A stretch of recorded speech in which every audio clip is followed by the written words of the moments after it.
Why do you get that sort of a slow start from Spurs at the moment, do you think? It was interesting. I did their game at the weekend and I watched probably 5 minutes of their warm-up.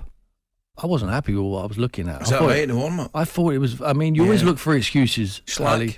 I'm not saying this is the reason, but I was just looking at the warm-up even before the start of the game and I was thinking, I'm not sure they're sharp enough, or anything they do. So perhaps Antonio can look at that.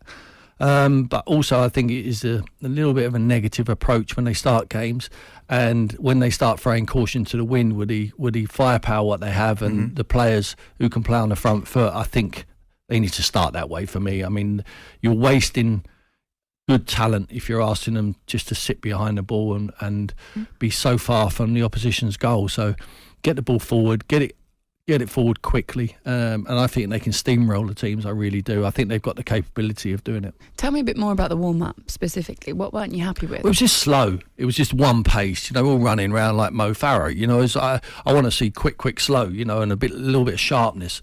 Not tackles, not flying in, I don't mean that. I just felt it was a keep ball session, and it looked slow. It looks like they were tired, and you can tell sometimes, and you can tell in the players' eyes and the way they're working. And listen, I wasn't there, but I was watching it, and I was interested in it. And it just, I was saying, someone was sitting next to me. I just said, I don't like this warm up. It's not good. I don't like the sharpness in it. And they started really badly. Right. See, at that point, is that not up to the coach? Yeah.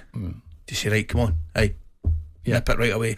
I don't think Antonio is one of those who goes out and watches, where Jurgen definitely does, Pep does, they go and watch the warm-up, so they'll be able... Jurgen watches the opposition. Absolutely, watches their warm-up. I mean, if he would have seen Tottenham's warm-up, he'd have been delighted.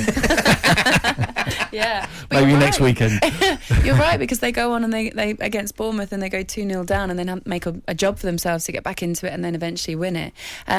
One interesting thing I read this morning in the papers is that Antonio Conte doesn't travel with the team on the coach. And I'm not suggesting for any reason that translates into what they do on the football pitch, but tonight he will, because it's going to be the last chance for him to actually have a chat with them until 15 minutes after the final whistle. How on earth, how do you make sure that you are getting into your players' heads on the coach, and is he going to be standing up on the microphone? Is he going to be walking up and down the aisle and talking to them? What are those final things that you need to get into the players' heads? I think just the individual stuff, whatever he thinks is necessary for the game tonight. I just think the boys need to take the headache tablets there with him, don't they? Because he's going to be in their ear rolls on that bus. They'll probably get a little bit of traffic over there as well. Listen, I think he's very intense. No stone unturned with him. So any little detail what he might think will help them. He wants to do his job.